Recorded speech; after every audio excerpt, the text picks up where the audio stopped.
Alright guys, MTech Guy here, and today we're going to take a look at doing a few little jobs on the E60 M5.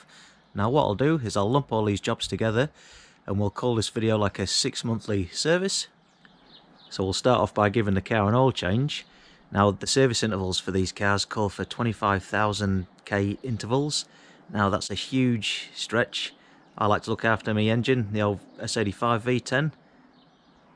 So I like to keep my intervals about 8,000 k's, which is about 5,000 miles. Now, I haven't done that many miles in the car since the last oil change, but it has been 6 months, so I'm going to give it a change out. So I always do it either every 8,000 k's, 5,000 miles, or 6 months, because of course, with the nature of the combustion of the engine, the temperature differences and whatnot, the oil can condensate over time. So I like to get it changed out every 6 months if I haven't done the right amount of k's. And that way, I know I'll be keeping all the internals of the engine nice and healthy, especially the Vanos system and everything, so that's the best you can do with these engines. Rightio, let's get into it. Alright, so with today's oil change, as always, we're going to be using the Castrol Edge Supercar 10W60 engine oil. So obviously this is what BMW recommends for these engines. Now, this is one question I seem to get asked a lot, is what oil to use in these engines. So I know there's a lot of you guys considered or even started using a thinner engine oil with these engines, with the idea that it might extend your rod bearing life. Now it's certainly something you do want to be cautious about, because if you end up using the wrong oil, you can end up causing a lot of damage to your engine and causing yourself a hell of a lot of expense. Now I've always stuck to the 10W60 purely based on the strength of the oil, so there's certain considerations you need to make before you start deciding to use a different engine oil, moving away from what the engineers have recommended for these engines. Now of course this oil would have been selected by the engineers purely based on its strength, because you've got a high revving, high compression V10 engine here, and with that high compression comes a huge amount of force from the conrods on the top of the crank. And of course, when you come to replace your rod bearings, you'll always find that the upper shells are slightly more worn than the lower shells, and that comes from that high compression and that piston pushing right down, that conrod pushing right down on the top of the crank there. So you want an oil that's going to withstand them pressures. So you want an engine oil that's going to withstand them forces and not break down too easily. You want that strength, so it's going to withstand the pressures from that high compression. Now of course this is a relatively thick oil, so it's really important that you let the oil warm up before you get into any of that high rev range with the car when you drive it. So when you first take the car out, just let the oil warm up. Once the oil's up to temperature, then you're all good to go, and you're unlikely then to do any damage to your engine or your manually rod bearings. Now if you're thinking of moving to a different viscosity of engine oil, rod bearings aren't the only consideration you need to make. You need to also think about the Vanos system. Now this runs at a very high pressure. Now that high pressure will be also based on the weight of your engine oil. Now if you move to a thinner oil, you're not going to be able to achieve that exact same pressures from the Vanos system. It's going to hinder things slightly.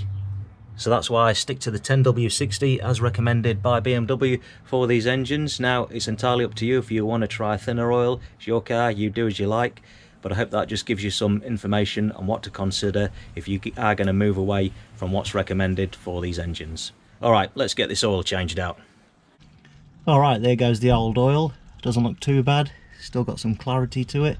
Now this is an early M5 and it only has the single drain plug in the sump. The later models had two. It had one in the front section of the sump as well. So I know there's a lot of you guys out there, when you got your pan off to do your rod bearings, you're changing the sump out for the dual drain plug sump. It's not a bad idea, but if you are stuck with the one with the single drain like myself here, it's not the end of the world. As long as you run the engine for a few minutes before you drain the oil, the bulk of the oil will be pumped into the section of the sump where the drain plug is. So it's not a huge deal as long as you're changing your oil out regularly. If there is a tiny bit left in your sump, it's not really the end of the world. Okay, so we've got the drain pan full of the old oil here, and if we have a look on the markers on the side of the inside of the pan there, you can just about make out that we're drained off just over 9 litres of oil with that single drain plug in the sump.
Alright, that's the oil change completed, so we'll now move on to the next job. Alright, so next up we're going to stick some injection cleaner into the petrol tank there, give our whole fuel system, especially them injectors, a real good clean. It's a job I like to do every 6 months, keep on top of keeping them injectors nice and clean. Now normally I use the STP branded injection cleaner, but today I've gone for the Penrite. Now I'm not affiliated or anything, but they do seem to be a well-respected brand here in New Zealand. Not that I'm familiar with it myself, originally coming from the UK, but yeah, any of my New Zealand or Aussie viewers out there, let me know what you reckon to the old Penrite brand. I'll be interested to know.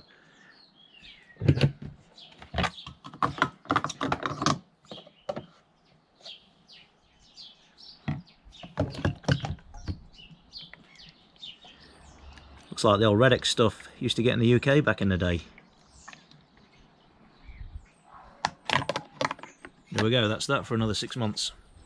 Okay, so normally I'd put the injection cleaner in the tank at the petrol station before I fill the tank right up, just so it all blends together nicely. Now, I am doing this at home today. I do have a full tank of petrol at the moment, so that injection cleaner will just sit on the top initially, and it's heavier than petrol, so it'll just filter through and blend through nicely. Obviously, if you left your tank of petrol for long enough, it would separate out and sit at the bottom of the tank, but it's not really a concern with an M5. A tank of petrol doesn't last very long in one of these things, that's for sure. Alright guys, so there we have it, a little 6-monthly service on the E60 M5. Don't forget to like and subscribe. I'm MTech Guy, thanks for watching.